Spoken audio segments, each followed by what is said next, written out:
हमारे channel C2C में एक बार फिर आपका स्वागत है। आज हम कवर करेंगे CA इंटर एडवांस्ड अकाउंटिंग का chapter 14 internal reconstruction. Internal reconstruction के लर्निंग आउटकम्स क्या हैं कि पहले तो मीनिंग समझना कि व्हाट इज रिकंस्ट्रक्शन और कितने टाइप्स की रिकंस्ट्रक्शंस होती हैं। फिर हम अंडरस्टैंड करेंगे concept of sub division and consolidation of shares का। सब डिविजन्स को हम स्प्लिट भी बोलते हैं या स्टॉक स्प्लिट भी बोलते हैं, और कंसोलिडेशन को हम रिवर्स स्टॉक स्प्लिट भी बोलते हैं।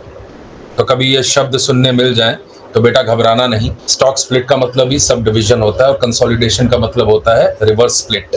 ओके, और यहीं पे हम सीखेंगे कि शेयर्स को स्टॉक में कन्वर्ट कर देना और वाइस वर्सा, और स्टॉक को शेयर्स में कन्वर्ट कर देना। ठीक है, अब यहाँ पर स्टॉक का मतलब बच्चों गलती से भी इन्वेंट्री मत ले लेना दोस्त। ठीक है, यहाँ पर स्टॉक का मतलब होता है, अगर तुम लोगों ने सुना होगा, तुम्हारे NSE BSE ये दोनों स्टॉक एक्सचेंज है, राइट। तो स्टॉक का मतलब यहाँ पर इन्वेंट्री नहीं है। स्टॉक का मतलब यहाँ पर होता है, इवन की अगर तुम लोग फॉरेन कंट्री में जाओगे वहां पर शेयर से ज्यादा वर्ड स्टॉक यूज होता है, तो शेयर्स ही स्टॉक है। ठीक है, लेकिन यहाँ पर स्टॉक का कॉन्सेप्ट ये है कि तुम बेसिकली अपने शेयर्स को एक जगह पे पूल कर देते हो, यानी कि उसे क्या बना देते हो, कॉमन स्टॉक। वो हम आगे चर्चा करेंगे। Then understand the meaning of capital reduction account and rules regarding the presentation of accounts post reconstruction in accordance with the provisions of companies act 13। पहले तो हमें ये समझना होगा कि ये रिकंस्ट्रक्शन की, इंटरनल रिकंस्ट्रक्शन की जरूरत क्यों पड़ती है। देखो बच्चों, अगर तुम लोग बोलते हैं ना, बुरा जो देखन मैं गया बुरा ना मिले कोई, जो जग झांक्यो अपना मुझसे बुरा ना कोई। शायद कुछ बोलने में गलती हो गई होगी, बट बात समझने की कोशिश कि दुनिया में हम बुराई देखने गए, पता चला कि हम ही बुरे थे, और जिस दिन ये एहसास हुआ कि हम ही बुरे थे, हमने अपने आप को चेंज करने की कोशिश की। ठीक है, हमने अपनी बुराइयों को ओवरकम करने की कोशिश की और अच्छाइयों को अपनाने की कोशिश की। इसी तरह कंपनी के अंदर बुराई कहां से आती है, कब बोलते हैं कंपनी बहुत बुरी है, जब वो लॉसेस के अंदर डूबी हुई हो और अच्छा ना कर रही हो। अब कंपनी भी अपने अंदर झांकती है और देखती कि भाई मामला तो गड़बड़ है, मामला गड़बड़ है, लॉसेस पे लॉसेस हो रहे हैं और लगातार एक्यूमुलेट हो रहे हैं। इससे तो हमारी जो स्टेटमेंट ऑफ अफेयर्स है, यानी कि बैलेंस शीट है, प्रॉफिट एंड लॉस है, ऑपरेशंस हैं, ये सब कहीं भी ढंग से दिख नहीं रहे हैं। अगर दिख रहे हैं तो ट्रू एंड फेयर पिक्चर नहीं दे रहे हैं, राइट। तो यहां से शुरू होती है रिकंस्ट्रक्शन, इंटरनल रिकंस्ट्रक्शन। अंदर से अपने आप को चेंज करने की प्रक्रिया का नाम ही इंटरनल रिकंस्ट्रक्शन है, यानी बाहर जाके नहीं देखना है, पहले अपने अंदर से अपने आप को ठीक करना। ठीक है, बेसिकली इसको कवर करने के लिए कोई भी AS तो नहीं है, बट यहाँ पर स्कीम्स बनाई जाती है, और ये स्कीम्स जो हैं वो ट्रिब्यूनल के सामने रखी जाती हैं और वहां से अप्रूवल्स आते हैं, और कोर्ट का भी बड़ा रोल है। ठीक है, तो ये सारे अप्रूवल कहां से आते हैं, ट्रिब्यूनल से आते हैं, जहां पे स्कीम्स बनाई जाती है और अपने आप को अंदर से सुधारा जाता है। कई जगह ट्रिब्यूनल की जरूरत पड़ती है स्कीम्स बनाने के लिए, खासकर जब आपको कैपिटल रिड्यूस करनी है। ठीक है, लेकिन अगर ऑल्टरेशन ऑफ शेयर कैपिटल है तो आपका रेजोल्यूशन के थ्रू काम हो जाता है, या variation of share holders rights होते हैं, तो वहां भी आपको कोर्ट में या आपको ट्रिब्यूनल में जाने की जरूरत नहीं है। ट्रिब्यूनल में कब जाना पड़ता है, जब कॉम्प्रोमाइजेस हो, सरेंडर ऑफ शेयर्स हो, रिडक्शन ऑफ शेयर कैपिटल। ठीक है बच्चों, अब हम समझ लेते हैं कि आप अपने आप को कैसे बदल सकते हो, यानी कंपनी अपने आप को किस तरह से दुनिया के सामने एक नए रूप में लेके आएगी, जिससे कि लोगों को भरोसा बने और जो state of affairs of the company है वो ट्रू एंड फेयर पिक्चर दिखाए। ठीक है, तो अब जरा इसको थोड़ा सा पढ़ ले। Meaning of reconstruction, when a company has been making losses for several years the financial position does not present a true and fair view. बिल्कुल बराबर है, of the state of affairs of the company. क्यों? क्योंकि जब losses होंगे, आपके reserve and surplus negative में होंगे, यानी कि आपकी कैपिटल बेसिकली इरोड हो चुकी है, राइट। उतने से आपकी जो कैपिटल है वो अनरिप्रेजेंटेटेड, राइट। तो इसका मतलब क्या हो गया, एसेट्स जो हैं वो ओवर वैल्यूड दिखाएंगे, right. Fictitious assets balance sheet में दिखेंगे, इंटेंजिबल एसेट्स दिखेंगे unrepresented, debit balance of profit and loss होगा। भाई इनसे हमें कुछ नहीं मिलने वाला ना फिक्टिशियस एसेट्स से। फिक्टिशियस एसेट्स कौन से होते हैं, जैसे preliminary expenses, deferred revenue expenditure, जैसे कि एडवर्टाइजमेंट तुमने एक बार पे किया, 5 साल तक बेनिफिट मिलने वाला, उसको 5 साल में राइट ऑफ कर रहे हो। Preliminary expenses, pre operating expenses. ठीक है, अनरिप्रेजेंटेड रिप्रेजेंटेड इंटेंजिबल एसेट्स कौन से होते हैं, जैसे गुडविल। भाई कंपनी लॉसेस में जा रही है तो गुडविल कहाँ की रह गई, गुडविल तो बची नहीं, वैसे ही खड़ी है, उसको भी उड़ाना होगा। डेबिट बैलेंस है प्रॉफिट एंड लॉस में, वो भी दिखाई दे रहा है। अब ये सब जब ऐड हो रहे हैं तो एसेट साइड में दिखाई दे रहे हैं, तो भाई ओवर वैल्यू दिखा रही है ना एसेट्स। इसके अलावा आपकी कई और एसेट्स की भी वैल्यू नीचे की तरफ जाएंगी, सीधी सी बात है, और भी कई एसेट्स की वैल्यू आपकी नीचे जाएंगी, याद रखना। वो अभी आगे जाके हम सिचुएशंस डिस्कस करेंगे। होगा कुछ एसेट्स में वैल्यू बढ़ेंगी भी, लेकिन कुछ एसेट्स नीचे भी जाएंगे, ठीक है। तो अननेसेसरीली हम उसको ओवर वैल्यू दिखा रहे हैं, इसका मतलब ट्रू एंड फेयर पिक्चर नहीं दिख रही, ठीक है। और इसका मतलब क्या है, जब ये पिक्चर दिख रही है तो हायर नेटवर्थ दिख रहा होगा। जब हायर नेटवर्थ दिख रहा है मतलब ट्रू पिक्चर तो बिल्कुल भी नहीं है, ओवर कैपिटलाइज्ड है। तो यहाँ पर सिचुएशन की जरूरत पड़ी, इस सिचुएशन में जरूरत पड़ी हमें रिकंस्ट्रक्शन और रीऑर्गेनाइजेशन, ठीक है, ताकि लोगों का विश्वास हमारी कंपनी में वापस से बने। तो रिकंस्ट्रक्शन में बेसिकली हम करते क्या है, एसेट्स को रीवैल्यू करते हैं, लायबिलिटीज को रीअसेस करते हैं, लॉसेस को राइट ऑफ करते हैं, ठीक है, अपनी paid up value of shares को रिड्यूस करते हैं, ओके। और या तो जो राइट्स हैं, राइट्स जो अटैच हैं डिफरेंट क्लासेस ऑफ शेयर्स को, उसको वेरी करते हैं जो कि कंपनी के बेनिफिट में आ जाए, राइट। इस तरह से हम क्या करते हैं, कैपिटल को रीऑर्गेनाइज करते हैं और क्रेडिटर्स को कंपाउंड करते हैं। क्रेडिटर्स को क्या बोलते हैं, भाई साहब इतना तो ना हो पाएगा, हमको थोड़ा सा एक ऐसा बेनिफिट दो जिसमें हम आपको कम पे करें, जिससे कंपनी अपने पैरों पे खड़ी हो सके। तो इससे कंपनी बेल आउट हो पाती है, बेल आउट हो पाती है विदाउट वाइंडिंग अप, यानी आपको अपनी कंपनी वाइंड अप करने की जरूरत नहीं है और कंपनी अपने पैरों पे दोबारा खड़ी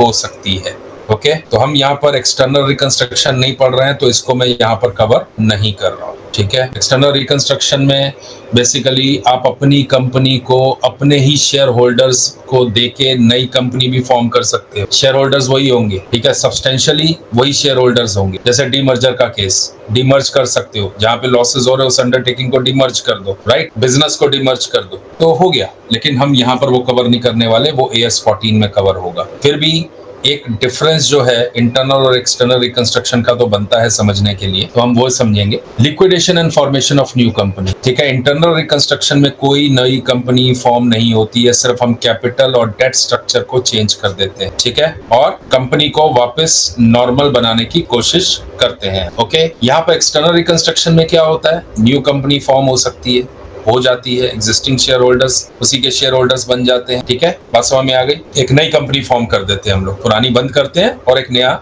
रूप दे देते हैं उसको। यहाँ पर क्या होता है इंटरनल में ये होता है, there is certain reduction of capital and sometime the outside liabilities like debenture holders may have to reduce the claim in this scheme. तो स्कीम में हम लोग कैपिटल वालों को बोलते हैं, भाई तुम भूल जाओ कि तुमने 100 रुपया दिया था, मान के चलो हम कैपिटल रिडक्शन के थ्रू जा रहे, तो भूल जाओ कि तुमने 100 रुपया दिया था, ये मान के चलो तुमने 10 रुपया ही दिया था और 90 रुपीज राइट ऑफ कर। ऐसे ही हम डिबेंचर होल्डर्स को बोलते कि भाई तुम हमसे 12% ले रहे थे इंटरेस्ट, अब 10% पे आ जाओ या 8% पे आ जाओ, ठीक है, क्लेम उनके कम कर देते हैं। यहाँ पर क्या होता है, रिडक्शन ऑफ कैपिटल नहीं होती, उल्टा एक्सटर्नल में फ्रेश शेयर कैपिटल आती है, ठीक है, और राइट भी वेरी करने की जरूरत वहां पर नहीं पड़ती। लीगल पोजीशन ये है कि internal reconstruction is done as per the provision of 61 and 66, और यहाँ पर एक्सटर्नल जो होती है 232 ऑफ कंपनीज एक्ट 2013, ठीक है भाई। लीगल फॉर्मेलिटीज में इंटरनल रिकंस्ट्रक्शन के लिए कोर्ट की कंफर्मेशन चाहिए और अदर लीगल प्रोसीजर्स हैं, कई जगह पे आपको कंफर्मेशन चाहिए NCLT की, ट्रिब्यूनल की, ठीक है, लेकिन यहाँ पर आपकी कोर्ट की इंटरफेरेंस की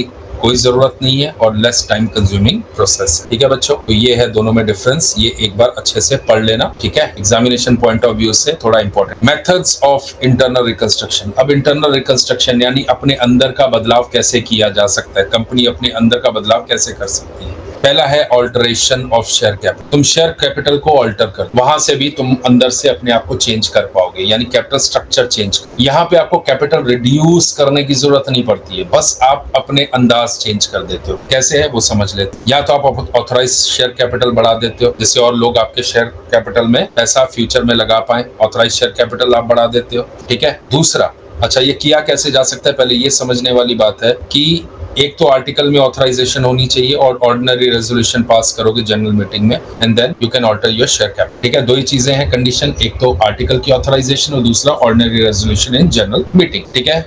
ये कर लिया आपने, फर्स्ट स्टेप ले लिया। अब कैसे कर सकते हो, आप ऑथराइज शेयर कैपिटल को बढ़ा दो या आप कंसोलिडेशन एंड सब डिविजन कर लो। मैंने ये क्या बोला था, इसे बोलते हैं स्प्लिट और इसे बोलते हैं रिवर्स स्प्लिट। अब इसके फायदे कैसे, आप बोलोगे इससे क्या होगा भाई, आपने शेयर को स्प्लिट कर दिया, ठीक है, 100 रुपए का शेयर था, 1000 शेयर थे, इंटू ₹100, इसको आपने स्प्लिट करके कर दिया 10,000 शेयर्स ऑफ ₹10, वैल्यू वही रही, लेकिन आपने 100 के शेयर को 10 में कर दिया। अब हुआ क्या, अब हुआ ये लिक्विडिटी बढ़ गई शेयर की, क्या बढ़ गई? लिक्विडिटी बढ़ गई। अगर मान लो कोई आदमी आपका शेयर 100 रुपए में खरीदने को तैयार नहीं था, अब 10 रुपए में खरीदने को तैयार होगा, तो जो भी शेयर होल्डर होंगे उनके लिए लिक्विडिटी बढ़ गई। अब वो आसानी से बेच पाएंगे। ठीक है, कई शेयर अगर मान के चलो, तुम मार्केट में समझ के देखो, मार्केट में कई शेयर की वैल्यू 72,000 है, खरीदने जा पाओगे क्या? 1 शेयर खरीद पाओगे क्या? लेकिन अगर यही इसको स्प्लिट करके 7,200 पे ले आए और 100 शेयर कर दे, ठीक है, 100 ही हुआ ना, नहीं 10 शेयर कर दे, तो भाई बिल्कुल 100% तुम इतना तो ले ही सकते हो, फिर एक शेयर तो खरीद ही पाओगे 7,200 का। तो मतलब लिक्विडिटी बन गई। पहले ये आदमी जिसने शेयर लेके रखा था वो मार्केट में बिक ही नहीं रहा था, मूवमेंट ही नहीं हो पा रही थी, लेकिन अब मूवमेंट हो रही है, यानी आपने लिक्विडिटी बढ़ा दी। बराबर है? तो इस तरह से मार्केट में जब लिक्विडिटी बढ़ेगी, लोगों में विश्वास बढ़ेगा, आपके शेयर इन्वेस्टर्स का भी विश्वास बढ़ेगा, कंपनी को इसका फायदा मिलेगा। अब रिवर्स स्प्लिट ये होता है कि कंसोलिडेशन, जैसे तुम्हारे ये थे 1000 शेयर्स थे ऑफ ₹100 ईच। ठीक है, अब तुमने क्या कर दिया? तुमने 1000 शेयर्स, एक शेयर को अब तुमने कर दिए इसको 50 शेयर्स। बराबर है? लेकिन आपकी नॉमिनल वैल्यू बढ़ गई कि नहीं बढ़ गई? अब कितने के हो गए? 2000 के शेयर हो, 2000 इंटू 50। बराबर है? तो आपने क्या किया? 20 शेयर को एक शेयर में कन्वर्ट कर दिया, 20 शेयर्स को 1 शेयर में कन्वर्ट कर दिया। अब आपकी नॉमिनल वैल्यू मार्केट में बढ़ी तो आपकी ठाट बनी मार्केट में। राइट? तो ये होता है रिवर्स साइकोलॉजी। जो 10-10 रुपए के शेयर थे, 100-100 रुपए के शेयर थे, उसको 2-2 हजार में कर दिया। ठीक है, तो आपने क्या कर दिया? रिवर्स स्प्लिट कर दिया। समझ में आ गया? या आप बोल सकते हो कि 10 शेयर्स का मैं 1 शेयर कर दूंगा। मान लो 1000 शेयर्स हैं फिलहाल of at the rate of ₹100। बराबर है? अब ध्यान से समझो, दोबारा समझ लो। 1000 शेयर्स है, आपने बोला कि एक शेयर, अब मैं 10 शेयर्स का एक शेयर कर दूंगा। ठीक है, तो अब कितने शेयर रह गए आपके पास? 100 शेयर्स रह गए, लेकिन पैसा तो उतना ही है ना। राइट? ये कितना बना आपका? 1 लाख। तो अब ये शेयर कितने के हो गए? 1000 के हो गए कि नहीं हो गए? नॉमिनल वैल्यू बढ़ गई कि नहीं बढ़ गई? तभी 1 लाख रुपया होगा। तो मार्केट में धाक जमाने के लिए आपने क्या किया? अपने शेयर को कंसोलिडेट कर। ठीक है, फिर अब और एक और चीज करते हो आप अपने फेस चेंज करने के लिए, कन्वर्जन ऑफ ऑल और any of the shares into stock और वाइस वर्सा। अब ये क्या होता है? ये गेम क्या है? ये करने की जरूरत क्या पड़ी? स्टॉक का जब हम शेयर से स्टॉक में कन्वर्ट करेंगे, ठीक है, तो बेसिकली हम ये कर रहे हैं कि इक्विटी शेयर को डेबिट करेंगे, इक्विटी शेयर्स को डेबिट करेंगे टू इक्विटी स्टॉक करें। ये लायबिलिटी साइड में ही खड़ा होगा। ठीक है, इक्विटी स्टॉक था तुम्हारा, समझ लो 1000 शेयर्स ऑफ 100 ईच, 1 लाख। अब इक्विटी स्टॉक खड़ा हो गया 1 लाख। ठीक है, मान के चलो अदरवाइज आपके पास शेयर थे कम से कम नहीं तो 10,000 के, आपने सिर्फ 1000 को स्टॉक में कन्वर्ट कर दिया। अब मार्केट में कितने शेयर रह गए?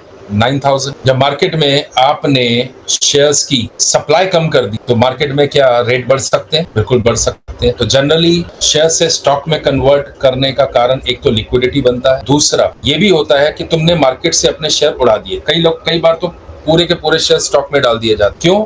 ताकि कोई हॉस्टाइल टेक ओवर ना हो सके। राइट? कंट्रोल कंपनी के अंदर बना रहे मैनेजमेंट का। राइट? इसके लिए स्टॉक में कन्वर्ट कर दिया जाता है, उसे उसकी मार्केटेबिलिटी खत्म कर दी जाती है। और या आधे शेयर, अच्छा एक बात और समझना, स्टॉक में कन्वर्ट करने के लिए पहली कंडीशन ये है कि कंपनी जैसे ही बनी, इनिशियल स्टेज पे आप स्टॉक इशू नहीं कर सकते, आपको शेयर्स लाने ही होंगे एंड देन उसको स्टॉक में कन्वर्ट आप लेटर स्टेज पे कर सकते। ठीक है, ये चीज का खास ध्यान रखना। और दूसरी बात ये फुली पेड अप होने चाहिए। अगर फुली पेड अप है तो ही आप इसको स्टॉक में कन्वर्ट कर सकते हो। अगर ये फुल्ली पेड अप नहीं है तो ये स्टॉक में कन्वर्ट नहीं होंगे। सो बच्चों, जरा हैंड राइटिंग पे नहीं जाना, जज्बात को समझना। ठीक है, तो तुम लोग की नॉलेज के लिए कि ऐसा कर क्यों रहे हैं, इससे किस तरह की रिकंस्ट्रक्शन हो जाएगी। भैया रिकंस्ट्रक्शन होगी, इससे आपकी फेस वैल्यू चेंज हो सकती है मार्केट में। Face value of the company, not the shares की बात नहीं कर, आपकी फेस वैल्यू चेंज हो सकती है। आप एक नए रूप में बाहर आ सकते। जैसे मैंने अभी बताया, सब डिविजन कर दिया आपने, लिक्विडिटी ला दी, कम से कम अपने इन्वेस्टर का तो भला कर दिया। राइट? जो इन्वेस्टर नाराज चल रहे थे अब उनको लिक्विडिटी मिल रही है। कंसोलिडेशन में क्या हो गया?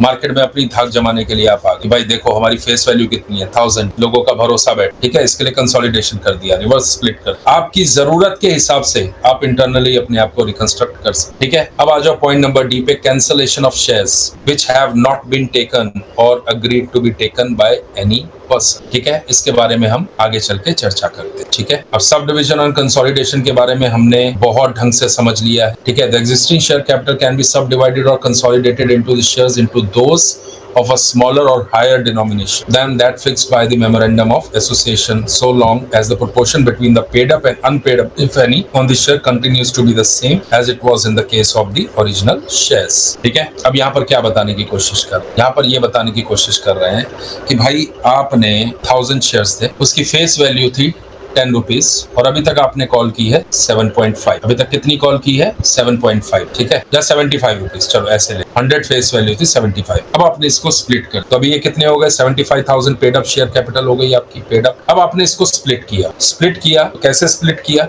आपने ये किया, इसको ₹10 का कर दिया, तो आपकी 10,000 शेयर्स हो गए, अब फेस वैल्यू हो गई ₹10, लेकिन उसके सामने पेड अप आप कितना लोगे? 7.5 इन प्रोपोर्शन टू, देख लो, in proportion between the paid up and unpaid amount. तो वही प्रोपोर्शन बन गई 75-25 की, 75% एंड 25%, राइट? वही बन गई ना। अगर 7.5 हम ले रहे हैं तो इधर भी अमाउंट कितनी आ गई? 75,000, 7.5 इंटू 10,000, राइट बच्चों? कोई कंफ्यूजन? बिल्कुल नहीं। तो ये एग्जाम्पल तुम लोग पढ़ सकते हो। A company with a capital of 10 lakhs divided into 10,000 equity shares of 100 each, on which ₹75 is paid up, decides to reorganize its capital by splitting one equity shares of ₹100 each into 10 such shares of ₹10 each। अभी क्या कर दिया? Split कर दिया, ठीक है। One equity को 10 such shares of ₹10 each, बराबर है? बात समझ में आ गई? अगर मेरे पास एक शेयर 100 का है तो 10 शेयर्स 10 के होंगे, शेयर्स बढ़ गए ना, राइट? क्योंकि नॉमिनल वैल्यू तुम कम कर रहे हो, 100 से 10 पे लेके आ रहे हो, राइट? तो अभी तुम्हें एंट्री क्या पास करनी है? पहले वाला ओल्ड जो शेयर है उसको डेबिट करो,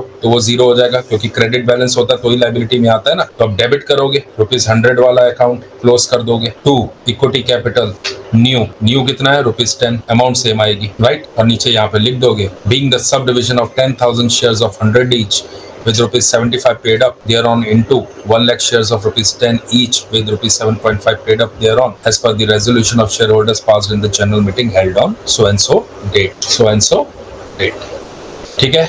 इसी तरह से कंसोलिडेशन ऑफ शेयर्स की भी सेम तरीके की एंट्री होती है। याद रखना, डेबिट तुम्हें करना है ओल्ड शेयर कैपिटल को और क्रेडिट करना है तुम्हें न्यू शेयर कैपिटल, ठीक है।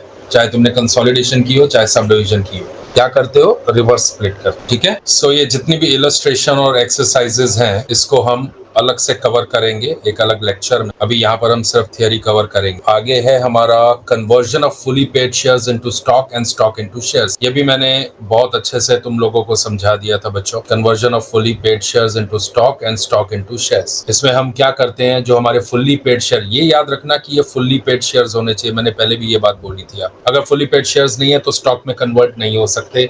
अगर फर्स्ट टाइम आप शेयर्स इशू कर रहे हो, अगर आप मार्केट में पहली बार इनिशियल पब्लिक ऑफर लेके आ रहे हो तो आपको शेयर्स ही लेके आने पड़ेंगे, स्टॉक के साथ आप मार्केट में नहीं उतर सकते, ठीक है।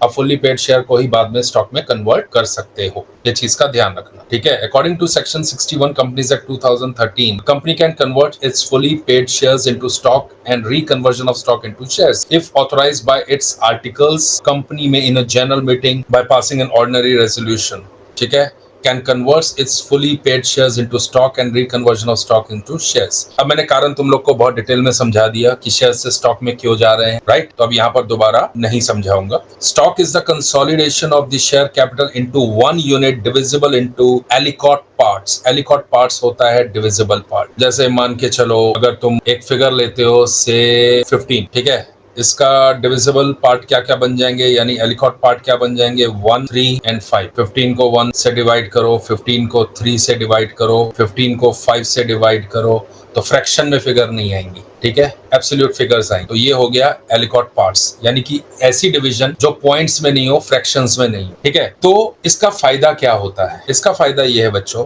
जैसे ये तुम्हारे पास एक पिज्जा है, इसमें 6 टुकड़े हैं। कितने टुकड़े हो गए? 1, 2, 3, 4, 5, 6, सेम साइज है, और एक टुकड़ा ₹5 का। ये हो गई तुम्हारी शेयर। अब मैंने एक पिज्जा बनाया जो कॉमन स्टॉक पे रखा। कोई मेरे पास आया, बोला मुझे ₹5 का टुकड़ा दे दो, मैंने इतना टुकड़ा करके दे दिया। किसी ने बोला मुझे ₹10 का टुकड़ा दे दो, मैंने ₹10 का इतना टुकड़ा दे दिया। किसी ने बोला मुझे 20 का दे दो, मैंने इतना टुकड़ा दे दिया, राइट? तो मैंने उसकी जो डिवीजन थी वो बिल्कुल अलग तरीके से की। मैंने उसको एक कॉमन स्टॉक में लिया और जिसको जितना चाहिए था उतने फ्रैक्शन में हमने इसको डिवाइड करके उतना दे दिया उसकी रिक्वायरमेंट के अकॉर्डिंग, ठीक है। तो यहाँ पर क्या हो गया? अच्छा, इसको करने का एक कारण मैंने आप लोग को बहुत क्लियर बताया था शेयर से स्टॉक में लेके जाने का, कि अगर कल को कोई हॉस्टाइल टेक ओवर की खबर आती है तो भैया सबसे पहले अपने शेयर्स को स्टॉक में कन्वर्ट कर दो, ठीक है। अब मार्केटेबिलिटी खत्म हो गई, शेयर स्टॉक में कन्वर्ट हो गया, ठीक है। अब आपकी हॉस्टाइल टेक ओवर नहीं हो सकती। तो ये बात समझ में आ गई। एक तो रीजन ये बन सकता है, कि दूसरा ये है कि इससे भी क्या होगा? स्टॉक में कन्वर्ट करने से लिक्विडिटी। अब बोलोगे कैसे आएगी? मान लो मेरे पास एक शेयर है, इसकी वैल्यू है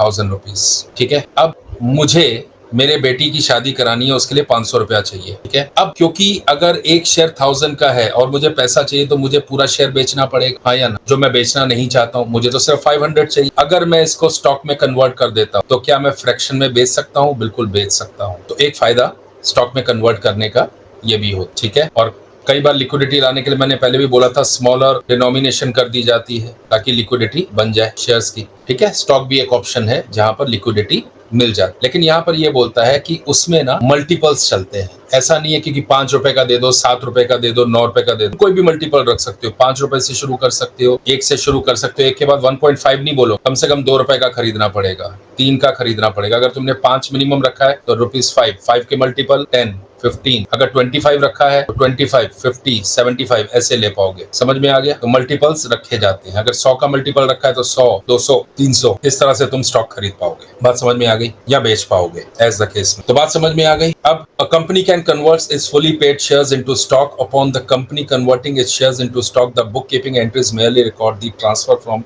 share capital account to stock account. A separate stock register is started in which details of members' holdings are entered and the annual return is modified. भाई किसने piece of pie कितना किसके पास है, बस वो रिकॉर्ड किया जाता है। समझ में आ गया किसकी कितनी। अब यहाँ पर तुम 1 शेयर की होल्डिंग, 2 शेयर की होल्डिंग तो बोल ही नहीं सकते। तो अब तुम सीधा रुपीस में बात करोगे।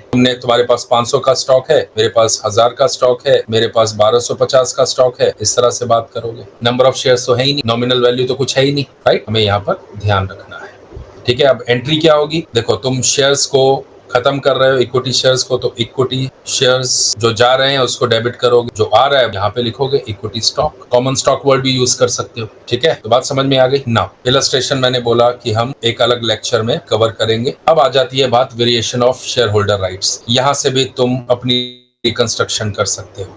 अब ये कैसे कर सकते हो? जैसे मान के चलो तुम्हारे पास है प्रेफर्ड शेयर्स या प्रेफरेंस शेयर्स, इसे प्रेफर्ड स्टॉक भी बोलते हैं। प्रेफरेंस शेयर्स हैं जिसपे आप 12% डिविडेंड दे रहे थे, इसको मैं 10% पे ले आऊंगा। तो एंट्री क्या होगी? प्रेफरेंस शेयर 12% या 12% प्रेफरेंस शेयर अकाउंट डेबिट, इसको क्लोज करूंगा ना टू 10% प्रेफरेंस शेयर्स, राइट। ये एंट्री हो जाएगी मेरी टू 10% प्रेफरेंस शेयर्स। अच्छा, हो सकता है ये प्रेफरेंस शेयर्स मेरे कम्युलेटिव हो। कम्युलेटिव ये होता है बच्चों कि अगर इस साल मैं डिविडेंड पे नहीं कर पाया तो अगले साल पिछले साल का भी डिविडेंड दूंगा जो मैं पे नहीं कर पाया था।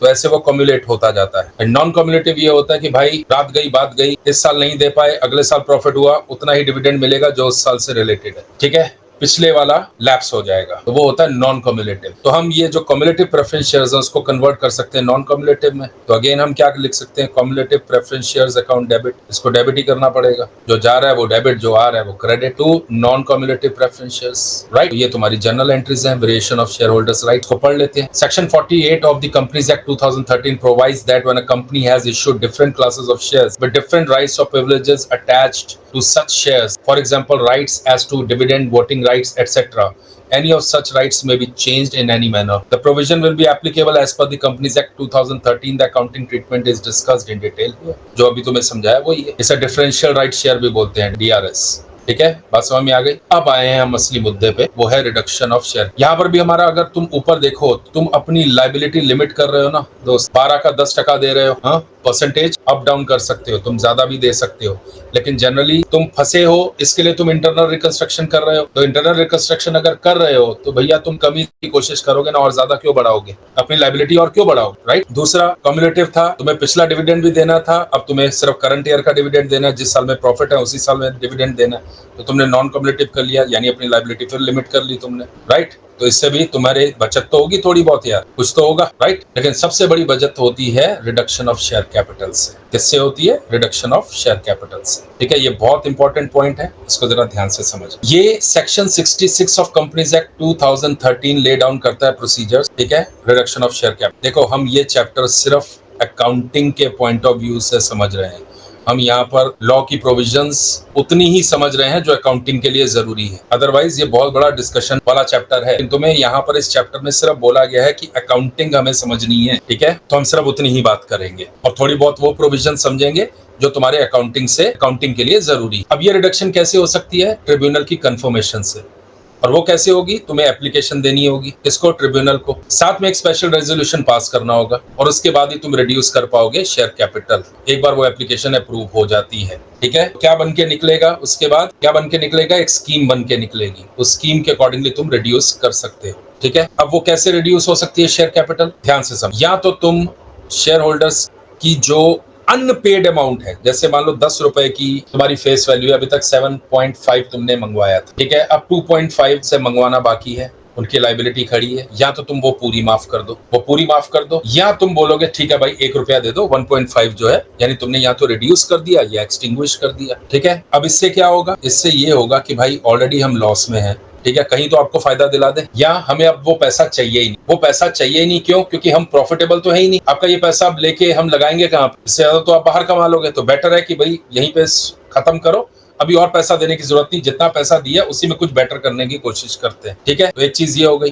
दूसरा ये है कि मान लो उस सामने वालों ने पूरा पे कर दिया, 10 का 10 रुपया पे कर दिया, अब तुम्हारे पास एक्सेस आके पड़ा हुआ है, मान लो तुम्हें 8 रुपए लगता है कि भाई इस तरह के तामझाम में, इस तरह के इंफ्रास्ट्रक्चर में हमें 8 रुपए की जरूरत थी, ले लिए हमने 10 रुपए, ज्यादा प्रॉफिटेबल तो है नहीं, तो 2 रुपया क्या करेंगे, आपको पे ऑफ कर देंगे, वापस कर, वो पैसा आपको वापस कर। तीसरा है canceling any paid up share capital which is lost or is unrepresented by available asset। अब ये क्या है भैया, लॉस पे लॉस हुए, लॉस पे लॉस हुए और एक्यूमुलेट हो गए लॉस, और वो कहां पे दिख रहे हैं, रिजर्व एंड सरप्लस के नेगेटिव बैलेंस में या debit side of the asset. ठीक है, समझ लो रिजर्व एंड सरप्लस तुम्हारा नेगेटिव, अब मान के चलो रिजर्व एंड सरप्लस तुम्हारा 90 पे खड़ा है नेगेटिव में, और तुम्हारी शेयर कैपिटल है 100 की, तो भैया टेक्निकली देखा जाए तुम्हारी 90 रुपीज से कैपिटल तो इरॉड हो चुकी है। अब तुम क्या करोगे, 90 रुपए से अपनी शेयर कैपिटल को कम करोगे, share capital account debit to capital reduction. यहाँ पे याद रखना, अकाउंट हम जो क्रिएट करते हैं उसका नाम है कैपिटल रिडक्शन या रिकंस्ट्रक्शन अकाउंट। कितने से कर दिया, 90। अब ये जो 90 तुम्हारा क्रेडिट में आया है, ये बेनिफिट है ना हमारे लिए, भाई सामने वालों ने बोल दिया कि ठीक है भाई हमने फोरगो कर दी कैपिटल, हमने सेक्रीफाइस कर दी 90। अब ये जो 90 रुपीज सेक्रीफाइस की है, कंपनी को तो फायदा हो गया,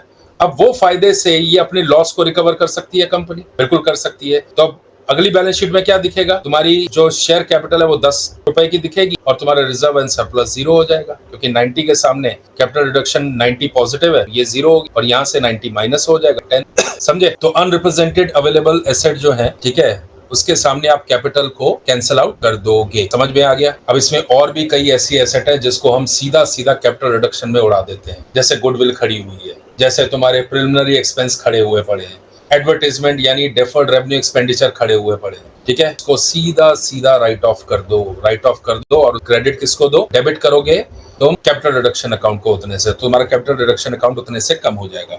क्रेडिट करोगे गुडविल को, प्रिलिमिनरी एक्सपेंसेस को एंड डेफर्ड रेवेन्यू एक्सपेंडिचर को राइट ऑफ कर दोगे। तो ये भी किया जाता है, लेकिन ये आगे की कहानी है, फिलहाल हम सिर्फ रिडक्शन ऑफ शेयर कैपिटल की बात कर रहे हैं। शेयर कैपिटल में मैंने तुम लोग को ये जो एग्जांपल दी है ना, ठीक है, अच्छा ये तो क्या हो गया, तुमने सीधा बोल दिया कि भाई हमने 100 रुपया पेड अप कैपिटल दी थी। अब ध्यान से समझो, 100 रुपया पेड अप कैपिटल दी थी भैया, तुम एक काम करो, ये मान के चलो कि 90 माइनस करके अब ये समझो कि हमने 10 रुपए पेड अप दिया है, लेकिन फेस वैल्यू कम नहीं करना, कल को वापस हम तुम्हें 90 रुपया दे देंगे, फिलहाल के लिए उसको 90 रुपए को माइनस कर दो। ये हो गया जहां पर पेड अप कैपिटल को कम कर रहे हो। शेयर होल्डर क्या बोलते हैं, हमने 100 रुपया दिया था, मान के चलो हमने तुम्हें सिर्फ 10 रुपया दिया, 90 रुपया राइट ऑफ कर दो, तो पेड अप अभी 10 हो गया, ठीक है, तो अनपेड कितना हो गया, 90 पे आके खड़ा हो गया, तो यहाँ पर फेस वैल्यू चेंज नहीं की। दूसरा ये होता है paid up capital and nominal value दोनों कम कर देना। यहाँ पे कैसे किया उन्होंने, भैया 100 रुपए की शेयर कैपिटल को 10 रुपए में कन्वर्ट कर दिया, तो एंट्री क्या हो जाएगी, शेयर कैपिटल 100 रुपए वाली यानी ओल्ड जो भी फिगर आई, उसको डेबिट किया, उस शेयर कैपिटल उसको 10 रुपए में कन्वर्ट कर दिया। बोलते हम नया कुछ नहीं लाएंगे, बाद में इसको 10 रुपए का ही कर दो। मान लो हमने 90 रुपया उड़ा दिया, बाद में हमसे कोई 90 रुपया मांगने मत आना, इस कंडीशन में 90 रुपया मांगा जा सकता है फ्यूचर, क्योंकि तुमने अपनी नॉमिनल वैल्यू को कम नहीं किया, वो आज भी शेयर 100 रुपए के हैं, पर तुमने 90 रुपया उसमें से राइट ऑफ करवा, ये मान के कि हमने 10 रुपए पे किया था, 90 रुपया तुम समझो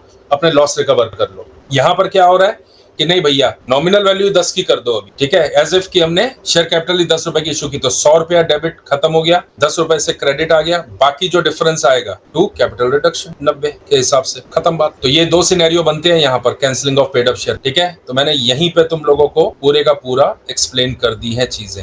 अब देख लो यहाँ पर पहला है when liability of share holders is extinguished और रिड्यूस्ड, ये देख लो 10 का शेयर थे 7.5, ठीक है, तो हमने क्या किया, 7.5 को ही मान के क्या चले कि अब ये फुली पेड अप हो गया, यानी कि फेस वैल्यू 7.5 बन। तो क्या किया हमने, share capital partly paid account को डेबिट कर दिया और share capital fully paid up account same amount से खड़ा कर दिया। पहले पार्टली पेड लिख रहे थे ना तुम लोग, शेयर कैपिटल अकाउंट, ठीक है। अब ये फुल्ली पेड हो गया, यानी 7.5 की फेस वैल्यू आ गई। ये हो गई तुम्हारी जर्नल एंट्री, तुम्हारी जेई हो गई।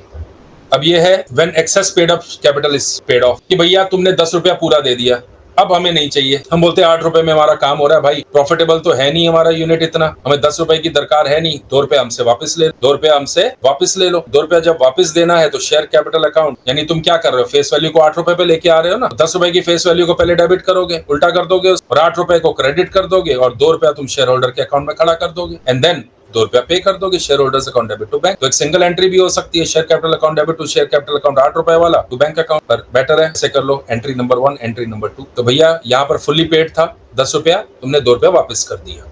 पहले में क्या था कि तुमने अभी तक पूरा मंगाया नहीं है, पार्टली पेड था, उसको फुली पेड अप कर दिया, ठीक है। अब ये तुम क्यों कर रहे हो रिकंस्ट्रक्शन, भैया तुम्हारे शेयर होल्डर्स को कुछ फायदा मिल जाए, यहाँ बात समझ में आ गई। और तुम्हारा फायदा क्या है, देखो अगर आज तुम 8 रुपए का कर रहे हो, कल को तुम्हारी future liability to give dividend कम हो जाएगी, हाँ या ना। तुम डिविडेंड देते कैसे हो, फेस वैल्यू पे देते हो ना। अब when the paid up capital which is lost or not represented is cancelled, यहाँ पे मैंने ऊपर जो एग्जांपल दी थी ये एग्जैक्टली वही है।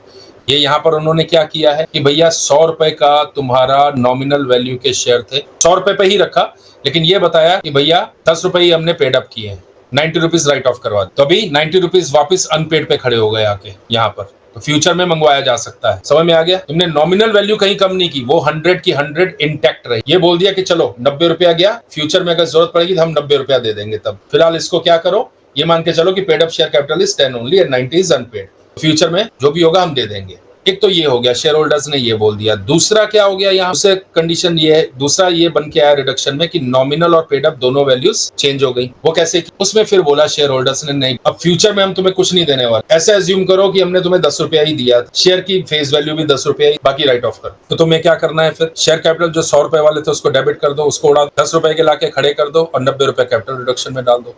ये कैपिटल रिडक्शन कंपनी को फायदा हो गया, क्योंकि उनकी अब लाइबिलिटी नहीं रहेगी 90 रुपए की, कल को देना है, अगर कंपनी लिक्विडेशन में जाती तो 10 रुपया देना, 90 रुपया देना ही नहीं है, ये फायदा हो गया। इससे तुम अपने लॉसेस जो है वो रिकवर कर लो या लॉसेस को राइट ऑफ कर लो। समझ में आ गई बात, ठीक है। तो ये फायदा मिल गया, ये भी खत्म हो गया। अब आ जाओ कॉम्प्रोमाइज और अरेंजमेंट्स में। अब ये कॉम्प्रोमाइज और अरेंजमेंट्स क्या होती है, between company, its members and outside liabilities. जब कंपनी को फाइनेंशियल प्रॉब्लम्स आ रही हैं, भाई साहब क्रेडिटर्स के साथ, डिबेंचर होल्डर्स के साथ मीटिंग करवाई जाती है, ठीक है। अगर तो ये तुम्हारा मामला इंसॉल्वेंसी वाला है तो फिर मामला बिल्कुल इंसॉल्वेंसी कोड के हिसाब से चलता है, इंसॉल्वेंसी एंड बैंक्रप्सी कोड के हिसाब से, ठीक है। तो वहां पर तो सारी चीजें कोर्ट के थ्रू डिसाइड होती हैं, प्रोफेशनल भी लगाए जाते हैं। वैसे उसमें इतना लंबा जाने की जरूरत नहीं है, उसका लीगैलिटी में जाने की जरूरत नहीं है, क्योंकि हम यहाँ पर सिर्फ और सिर्फ क्या कर रहे हैं, एंट्री पार्ट यानी कि अकाउंटिंग पार्ट, ठीक है। बाकी इसका भी एक प्रोसीजर काफी लंबा है, ठीक है। तो हम यहाँ पर सिर्फ अकाउंटिंग पे ही स्टिक रहते हैं। तो क्या किया भैया, 2 तरीके से हमने अकाउंटिंग ट्रीटमेंट यहाँ पे करनी है।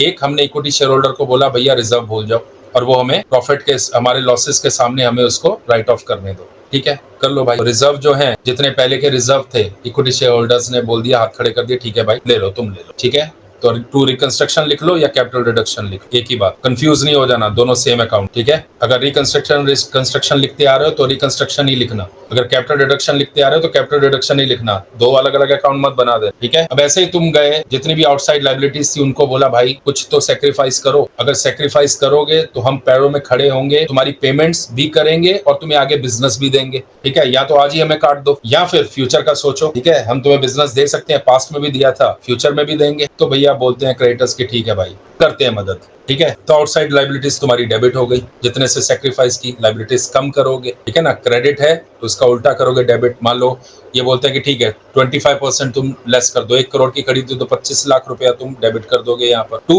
रिकंस्ट्रक्शन अकाउंट या कैपिटल रिडक्शन 25 लाख, ठीक है। Provisions made by creditors, debenture holders etcetera, अगर तुमने कोई प्रोविजन की है उसको भी रिवर्स करो, अगर कोई प्रोविजन बनी हुई है, ठीक है, उसको भी रिवर्स कर। तो क्रेडिट किसको देना है, क्रेडिट देना है रिकंस्ट्रक्शन कैपिटल रिडक्शन, क्योंकि जब ये पैसा तुम्हें देना ही नहीं, ये कंपनी के बेनिफिट के लिए खड़ा हो गया, जिससे तुम P&L अगर कोई डेबिट में है या रिजर्व एंड सरप्लस नेगेटिव में है तुम राइट ऑफ कर सकते हो। तुम क्या कर सकते हो, राइट ऑफ। समझ में आ गया, ठीक है, ये भी मामला खत्म हो गया। अब आ गया सरेंडर ऑफ शेयर्स। ये सरेंडर ऑफ शेयर्स क्या होता है भाई, इसमें क्या किया जाता है, बड़े शेयर्स को, जैसे 100 रुपए के शेयर है, समझो 1 लाख शेयर है, इंटू 100, इसको क्या कर दिया गया, 10 लाख शेयर कर दिए, इंटू 10 कर दिया। अब ये स्मॉलर हो गए, फिर बोला गया कि भैया एक काम करो, तुम लोग ना इसमें से 2 लाख शेयर हमें सेक्रीफाइस कर दो और हमें दे दो, सरेंडर कर दो। तुम क्या कर दो, सरेंडर करके हमारे पास दे दो। तो इसकी भी एंट्रीज होती है, वो आगे तुम लोग प्रैक्टिकल प्रॉब्लम्स में तुम लोग को समझाऊंगा कि क्या एंट्री होती है, ठीक है। तो तुमने क्या किया, इक्विटी शेयर को सरेंडर कर दिया, ईएसएस अकाउंट ओपन हो गया एक, ठीक है, उसको तुमने क्रेडिट किया और इक्विटी शेयर को डेबिट कर दिया उतने से, 2 लाख शेयर से। अब जो तुम्हारे क्रेडिटर्स थे, जो तुम्हारे डिवेंचर होल्डर्स थे, तुमने उनको वो शेयर इशू कर दिए। यानी तुमने बेसिकली किया, तुमने जब सरेंडर किया ना, तो जिस शेयर पे नाम था उसको क्या कर दिया तुम लोगों ने, बिना नाम का कर दिया, जिसे तुम बेनामी भी बोलते हो। अब बेनामी हो गए, जैसे तुमने सरेंडर किया, क्या हो गए, बेनामी हो गए, ठीक है। और किसके पास पड़े हुए हैं, कंपनी के पास पड़े हुए हैं। अब क्या किया, ये शेयर्स को किसको अलॉट कर दिया, डिवेंचर होल्डर्स को कर दिया, क्रेडिटर्स को कर दिया, इशू कर दिया। जब इशू किया क्या हो गया, अब बेनामी से वापस क्या हो गया, ईएसएस को तुमने डेबिट कर दिया, टू इक्विटी शेयर कर दिया, वापस इक्विटी शेयर खड़े हो गए, मान लो पूरे का पूरा यूटिलाइज कर लिया तो। लेकिन एट द सेम टाइम तुम्हारे क्रेडिटर भी तो कम हुए कि नहीं हुए, क्रेडिटर जो कम हुए, तुमने क्या किया, क्रेडिटर को डेबिट किया, ध्यान से समझना, क्रेडिटर को डेबिट किया या डिवेंचर होल्डर को डेबिट कर दिया उतने से, 2 लाख से, और टू कैपिटल रिडक्शन, 2 लाख रुपया कैपिटल रिडक्शन में ले गए। ये ध्यान से एंट्री समझ लो, आगे आएगा प्रैक्टिकल प्रॉब्लम में। समझ में आ गया, जो तुम्हारे बेनामी शेयर थे तुमने वापस इक्विटी शेयर इशू कर दिए, उनको अब नामी हो गए, वापस उस पे नाम चढ़ गए सबके, क्रेडिटर जिस क्रेडिटर को दिया या जिस डिवेंचर होल्डर को दिया डिवेंचर्स के सामने। लेकिन अब उसके सामने डिवेंचर्स को जीरो भी तो करोगे, तो डिवेंचर्स को डेबिट करोगे या क्रेडिटर्स को डेबिट कर दोगे, क्रेडिटर्स कम हो गए, राइट, टू कैपिटल रिडक्शन, तो तुम्हारे रिड्यूस हो गई ना लायबिलिटी, तो भैया फायदा है, राइट। तो क्या किया तुमने, बेसिकली हायर डिनोमिनेशन को लोअर डिनोमिनेशन में लेके गए और उनसे कुछ सेक्रीफाइस मांग लिया, 2 लाख का समझो 20% हो गए ना शेयर, 20% शेयर का उनसे क्या मांगा कि भैया कुर्बानी, उन्होंने कुर्बानी दी तो अपना नाम कटा और उनका नाम कटा और तुम्हारे नाम पे बेनामी नाम पे शेयर्स तुम्हारे पास आ गए कंपनी के पास। अब वापस उसको नामी बनाना है, बेनामी रख तो सकते नहीं। आई थिंक 30 डेज का टाइम है कुछ, जिसमें ये सारे का सारा कंप्लीट करना होता है। अगर मान लो कंप्लीट नहीं होता, कुछ शेयर बच जाते हैं, तो उसको कैंसिल कर दिया जाता है। क्या कर दिया जाता है, कैंसिल कर दिया जाता है। लास्ट में अगर कुछ शेयर बच जाए ये बेनामी वाले, उनको कैंसिल करना पड़ता है, ये ध्यान रखना, ये मत भूलना, ठीक है, रख नहीं सकते तुम अपने पास। बात समझ में आ गई। अब जैसे हम प्रैक्टिकल जब कवर करेंगे उसमें सारी चीजें तुम लोगों को क्लियर हो जाएंगी। अब entries in case of internal reconstruction, वही बात है भाई जो हमने ऊपर अभी तक पढ़ी है, ठीक है। इंटरनल रिकंस्ट्रक्शन जो है scheme being adopted through special resolution confirmed by the court, the accounting treatment of the different situations and the entries to be passed are as follows, ठीक है। अब इसके लिए तो कोर्ट जाना पड़ेगा ना, क्रेडिटर्स और अगर डिवेंचर होल्डर्स को मनवाना है, बाकी तो तुम इंटरनली कर सकते हो रेजोल्यूशंस के थ्रू, ठीक है। ऑर्डिनरी रेजोल्यूशंस के तुम्हें मेमोरेंडम और आर्टिकल ही ऑथराइज कर देगा करने के लिए। पर यहाँ पर क्या करोगे, जब कैपिटल रिड्यूस कर रहे हो या क्रेडिटर्स को कम देने जाने की बात हो रही है, पैसा देने की बात हो रही है, या डिवेंचर होल्डर्स को, तुम्हें भैया कोर्ट में तो जाना पड़ेगा, तब कोर्ट कंफर्म करेगा। स्पेशल रेजोल्यूशन भी चाहिए, स्पेशल ट्रीटमेंट चाहिए। अब क्या हो गया, जितनी भी शेयर कैपिटल की ऑल्टरेशन हुई है या तुमने शेयर होल्डर्स के राइट वेरी किए हैं, ठीक है, उसके लिए कोई भी कैपिटल रिडक्शन अकाउंट नहीं ओपन होगा। पहले ही बोला था कि वहां पे कैपिटल रिडक्शन अकाउंट नो है, जरूरत ही नहीं है, वहां पे कोई कैपिटल रिडक्शन अकाउंट खुलेगा ही नहीं। कब खुलेगा, जब रिडक्शन करोगे शेयर कैपिटल, या अनरिप्रेजेंटेड रिजर्व्स कॉम्प्रोमाइज और अरेंजमेंट के अंदर चाहिए, या आउटसाइडर्स लाइबिलिटीज तुम उनको बोर्ड सैक्रिफाइस करने के लिए, या सरेंडर ऑफ शेयर्स की बात हो रही है, तब आएगा कैपिटल रिडक्शन अकाउंट। बच्चों अभी ऊपर मैंने सारी चीजें समझाई हैं, तो कैपिटल रिडक्शन या रिकंस्ट्रक्शन अकाउंट तुम लेके आओ। कहने के लिए ये कैपिटल रिजर्व है, याद रखो। सब पे करने के बाद अगर कैपिटल रिडक्शन में कुछ बच जाता है, ध्यान से समझना, सब कुछ पे करने के बाद अगर कैपिटल रिडक्शन में कुछ बच जाता है, इसको ट्रांसफर करना है कैपिटल रिजर्व में। और अगर मान लो कैपिटल रिडक्शन कम पड़ जाता है, तो तुम्हें रिजर्व एंड सरप्लस में से उठाना पड़ेगा बाकी पैसे। अगर कैपिटल रिडक्शन ज्यादा है तो कैपिटल रिजर्व में तुम क्या करोगे, ट्रांसफर करोगे। अगर कैपिटल रिडक्शन कम है, ठीक है, तो तुम्हें क्या करना है, ये भैया बाकी का जो शॉर्टेज है, वो शॉर्टेज तुम्हें कहां से लेनी है, रिजर्व एंड सरप्लस से। बात समझ में आ गई, आगे तुम पढ़ो। An appreciation in the value of asset और reduction in the amount of a liability should be debited to the account concerned and credited to capital reduction account. भैया एसेट की वैल्यू बढ़ रही है, तो तुम क्या करोगे, फिक्स एसेट अकाउंट डेबिट या एसेट अकाउंट डेबिट करोगे। बढ़ाओगे ना एसेट को, तो डेबिट करोगे तो टू कैपिटल रिडक्शन, तुम्हारा तो भला हो गया ना कंपनी का। तुमने लाइबिलिटी को ही कम की, तो लाइबिलिटी को अकाउंट को डेबिट करोगे, लाइबिलिटी कम हो जाएगी, राइट, वो भी तो फायदा है ना। 100 देना था, अब 90 दे रहे हो तो 10 रुपए का फायदा हो गया कि नहीं हो गया। उसे भी कैपिटल रिडक्शन अकाउंट में लेके जाओगे। रिकंस्ट्रक्शन कर रहे हो इसलिए रिडक्शन अकाउंट में लेके जा रहे हो, याद रख, ठीक है, या रिकंस्ट्रक्शन अकाउंट, जो मर्जी बोल लो। अब बोलता है फोर्थ स्टेप में कि एलिमिनेट जितना भी तुम्हारे पास अब कैपिटल रिडक्शन अकाउंट में आके, लेजर में आके जो भी फिगर खड़ी हुई है उसमें से P&L का डेबिट बैलेंस खत्म करो, all over valuation of assets को खत्म करो, ठीक है, और कैपिटल रिडक्शन को डेबिट कर दो। अब मान लो any reserve appearing in the books of the company में बी यूज्ड, अगर कम पड़ रहा है तो रिजर्व को भी यूज कर सकते हो। If any balance is left in capital reduction it should be transfer to capital reserve account. अभी तुम लोग को यही बताया, कम पड़ रहा है तो रिजर्व से उठा लो, ज्यादा हो रहा है तो भैया कैपिटल रिजर्व में ट्रांसफर कर दो, तो कैपिटल रिडक्शन अकाउंट अपेयर नहीं होगा, जीरो हो जाएगा। If there is any balance in the reconstruction account it is finally transferred to capital reserve under reserves and surplus, but if the amount for writing off the assets and accumulated losses is more than the reconstruction amount the reserve will be adjusted against the same। बात खत्म। ऊपर मैं समझा चुका हूं ये सारी। अब वो क्या बोल रहा है कि जब बैलेंस शीट बनाओगे ना बाबा, तब ये जो रिकंस्ट्रक्टेड कंपनी आई है उसको ये बातें ध्यान में रखनी है कि अगर कोर्ट ने ऑर्डर दिया कि एंड रिड्यूस्ड वर्ड यूज करना है बैलेंस शीट के साथ तो ही यूज करो, वरना जरूरत नहीं। Only if the court so orders. अगर कोर्ट बोलता है नहीं जरूरत नहीं है, मत कर। कोर्ट ने बोला यस करना है तो एंड रिड्यूस्ड वर्ड लिखो, ठीक है। In case of fixed assets the amount return of under the scheme of reconstruction must be shown for 5 years। 5 years तक इसका डिस्क्लोजर देते रहो, और ये भी तुम्हें 5 years तक करना है। या कोर्ट अगर कम पीरियड बोलता है तो कम पीरियड, वरना अदरवाइज 5 years तक तो ये डिस्क्लोज करना ही, ठीक है। बात समझ में आ गई? तो इसका डिस्क्लोजर समझ में आ गई बच्चों। तो यहां से हमारी थियोरी पूरी की पूरी खत्म हो जाती है इंटरनल रिकंस्ट्रक्शन के, ठीक है बच्चों। अगर ये लेक्चर तुम लोगों को अच्छा लगा हो प्लीज सब्सक्राइब करो, शेयर करो, ज्यादा से ज्यादा शेयर करोगे तो बेटा दूर दूर तक ये लेक्चर पहुंचेगा, ठीक है। तो प्लीज सब्सक्राइब करो, शेयर करो और प्रभु के गुण गाओ, और बेल आइकॉन पे क्लिक करना नहीं भूलना। Thank you so much.